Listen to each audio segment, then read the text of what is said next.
ఆదివారం పూజ అయితే చేయటం అలవాటు అయిపోయింది కదా. అందులో దసరా నవరాత్రుల్లో వచ్చే ఆదివారం అయితే పూజ చేసుకొని గంగమ్మ తల్లి గుడికి అయితే ఈరోజు వెళ్ళాలన్నమాట.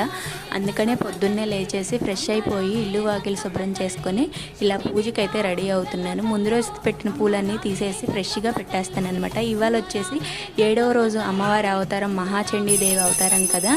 ఇక అందుకని చెప్పేసి వేపాకు అనేది సండే పెడతాను. అందుకనే సండే రోజు వేపాకుతో అమ్మవారికి అలంకరణ చేస్తున్నాను అనమాట.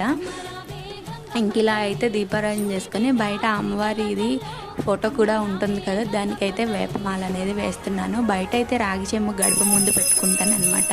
ఇంకా మనం ఎక్కడికి వెళ్ళినా ఆ అమ్మే మనల్ని కాపాడుతూ ఉంటుందని ఒక నమ్మకం అనమాట. ఇంకా ఇవాళ అయితే పూజ ఇలా కంప్లీట్ చేసుకున్నాను. ఈ దసరా 7 రోజులు కూడా మార్నింగ్ టైం పూజ చేసుకోవడానికి వీలైతే కుదిరింది. రిమైనింగ్ డేస్ కూడా ఇలాగే ఆదివారం పూజ అయితే